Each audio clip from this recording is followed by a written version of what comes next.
Welcome to ESG Decoded. I'm Amanda Hsieh, your co-host today. I'm excited for this topic. At the intersection of ESG, so environmental, social, and governance, is environmental justice. It's a concept that I'm hearing more about. I'm hearing come up more in conversation. It's honestly a concept that I don't have a firm grasp on yet. So please come learn with me as I unpacked environmental justice with Dean Slocum. He's the founder and president of Acorn International. Dean has provided guidance and expertise for over 30 years in social, environmental assessment, and performance improvement programs for global extractive industries, investors, and governments. Hi, Dean. Welcome Hey, to the Amanda. podcast. Thanks for having me. It's a pleasure. Thank you so much for making time for this. And it's a fun story, listeners. So Dean and I met from two other previous guests. So Yvonne Cruz and Bill Davis were previous guests on the podcast. And we were all at a get-together, let's say. And that's how I met Dean. I'm glad they connected us.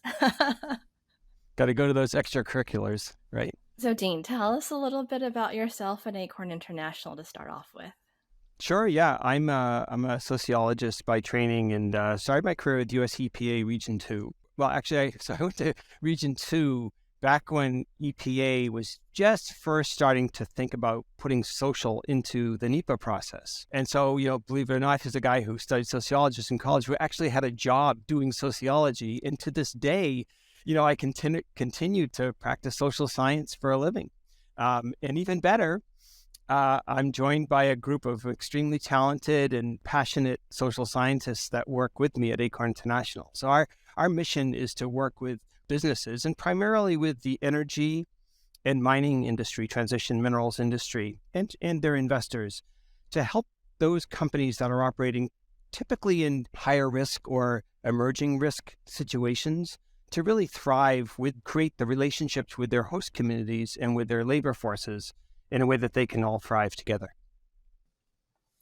So let's dive into environmental justice. Again, it's a concept I'm hearing more about. I feel like I'm still learning. And so I'm really happy that you're on the podcast.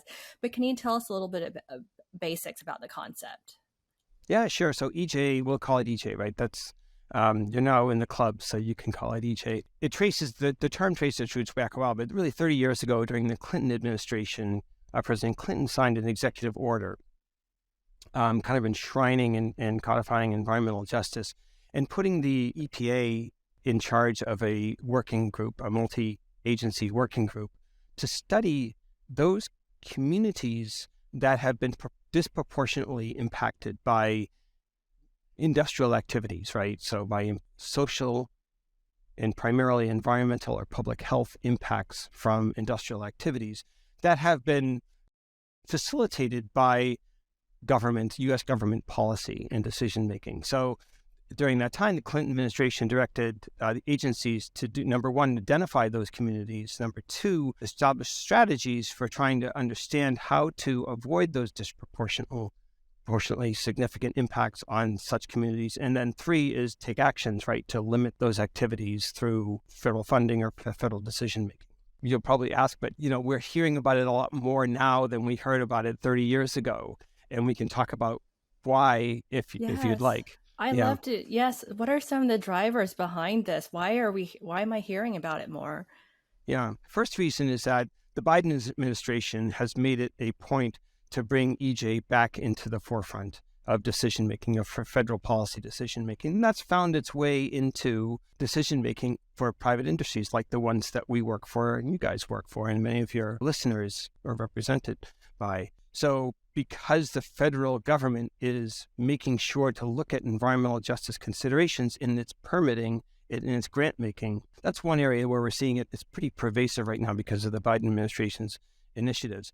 Another, and this is currently related to Biden, but the US DOE has issued a phenomenal amount of grants through the clean energy space, right? And those grants come with required attachments for demonstrating environmental justice for anything that's related to carbon sequestration, to hydrogen plants, hydrogen pipelines, ammonia, other types of clean energy infrastructure that's being put in place has to demonstrate that it is conforming with the environmental justice expectations. And so there are a number of tools and mechanisms that companies need to go through to satisfy that in order to receive and conform with the grant requirements. You mentioned an acronym, NEPA. For those not familiar, what does that stand for? And can you just give us a quick overview? What's NEPA? Yeah, sorry. The National Environmental Policy Act, NEPA. That was 1969, very early, one of the world's first, after Brazil, the first overall environmental policy act that a country issued. And it's a very far-reaching legislation. So when you hear about environmental impact studies, environmental impact statements, those are NEPA-driven instruments. What I'm hearing is that it's becoming part of the requirements to receive some of these permits and or grants, depending on whatever program it is. And that's why, it's coming up more and more. And how do you see environmental justice, or EJ, playing in its part? What's its part in the energy transition?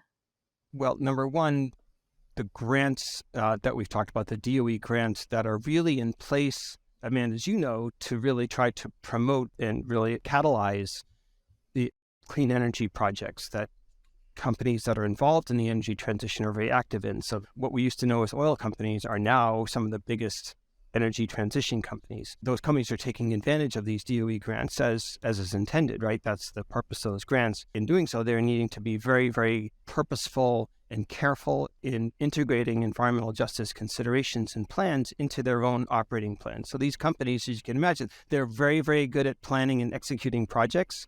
They've been doing it for years, and now they're pulling EJ requirements into those same management systems and planning processes. I remember reading your blog, a recent blog, about how EJ can impact the energy transition. And if we don't get it right, it could actually hinder it. Will you tell us more about your thoughts there? Sure. I kind of, as a social scientist and a group of social scientists, we think the energy transition will fail without good social science, which sounds kind of funny for energy. We don't think about social science, but I think there's three things that need to happen for the energy's transition in this country to succeed. First is we need to appreciate the global impacts and get those right, the global impacts of climate. Something your company does really well, right? And understand that we need to manage this better. Number two, we need to look at the regional, so the global, and then we need to look at the regional public health and environmental impacts and get those right and drive down emissions and make sure that toxic waste is managed in a way that's healthy and that's not disproportionately impacting communities that don't have the resiliency to withstand that impact. And then finally, these projects need to succeed on the local basis. They need to drive local host community benefits to the extent possible, keeping in mind that these host communities are most often those that have been disproportionately impacted and at the same time are most susceptible and least resilient to those kinds of impacts.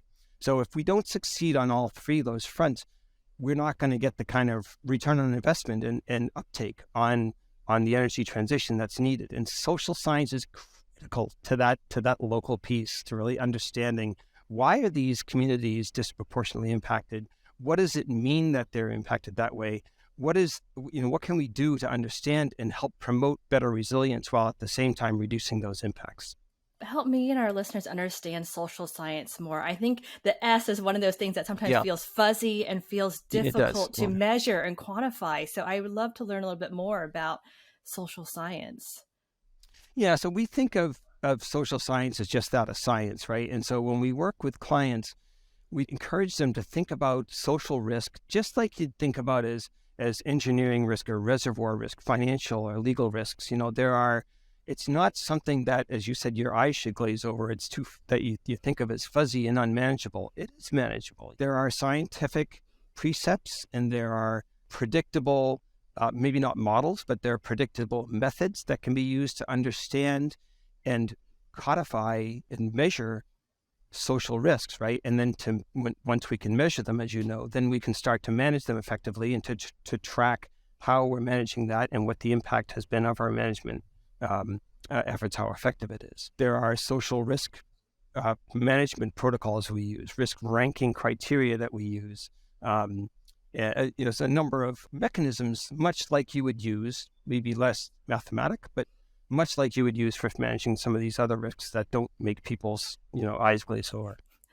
And then, Dean, what are your recommendations for a company who's interested in addressing environmental justice, but just doesn't know like where to start? And they don't want to get it wrong; they want to get it right. But where do they start if they're at the beginning of this journey? First, don't freak out. This is a term, many people hear and say, I have no idea what that means. It sounds scary. It's knowable. There are rules out there. There are guidelines that different agencies have. There's an environmental justice screening tool that EPA uses that's very, very easy to use. Anyone can use it. You don't need a consultant or a lawyer.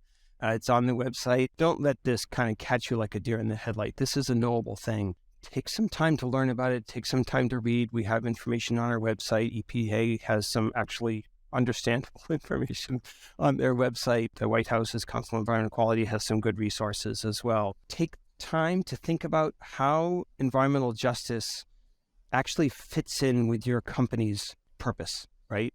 That it's already a part of what you do. The environmental justice initiatives can shine a light on how to move your purpose forward and how to apply your intentions under your company purpose to avoid the kinds of impacts that all of us as entrepreneurs and as business people want to avoid, and to try to promote the kind of relationship with host communities that we want to. EJ just gives us some tools and a way to think about it that's more productive and by the way, more aligned with some of where the legislation is going and where the grant making is going. There's also a concept of a company having its social license to operate. And I was wondering, where does that overlap or intersect with EJ? Is EJ an evolution of that concept? What do you think? I think EJ is a part of that concept. Environmental justice touches upon things like Native American engagement issues. It touches upon things like, fair and free, prior, informed consent and meaningful engagement with communities. It touches upon a company's ability to understand and work with NGOs, even some NGOs that may be oppositional. It is a part of social license to operate. And as I said before, it's one of those things that I think can help. Understanding EJ can help us apply what is already intended in many of the purposes and the vision statements of the companies that we all work with. It's not the full spectrum of social license to operate, but it's an important part of it. And I would say it's an increasingly important part, particularly in parts of the U.S.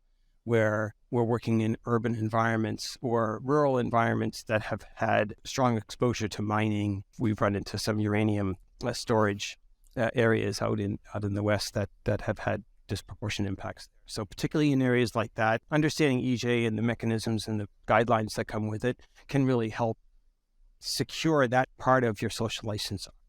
I could see how companies are hesitant or scared, but I like your how you lay that out of saying like, don't be scared. First of all, educate yourself. There's information tools out there. Take it small steps, basically. Besides the resources that she mentioned, are there companies that are doing a better job?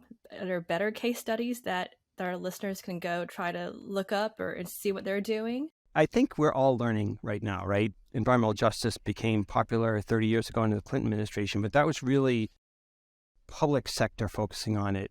The initiative for private companies, for private industry to really get good at EJ has been very recent, I'd say late 22, 23. So I can't really point to any companies. We're working with a number of them. I can't point to any companies that are doing this particularly better than others. I would say that most of the big, what we used to call oil and gas companies, are getting it, right? They're applying these mechanisms, these practices, and these disciplines that they've always had for getting oil out of the ground. They're applying those same systems and rigorous thinking and processes to getting CO2 back into the ground or using it in other ways. There are some really, really innovative small companies that are doing excellent work as well. And they're more nimble than the big ones, but they're doing some good work too. So I think it's a little bit too early to say who are the winners. I think the winners, though, are going to be those that take this head on, right? And say, we're not scared of this. We're going to learn, and we're going to figure out not only how to do it, but how it really helps us move forward our corporate purpose, what we want to achieve in addition to profits for our shareholders, but creating an impact on the environment and in the host communities. Dean, thank you so much. This has been really, really helpful for myself, I'll say, at least. I'm sure for many of our listeners, I'll make sure to link up all those resources that Dean mentioned, including Acorn website, the blog, the EPA website with resources, the White House website with resources, all the other ones, to make everything easy peasy for everyone to learn more about EJ. Dean, thank you so much for being on the podcast. It is my pleasure, Amanda. Great to see you again, and thanks so much for having me.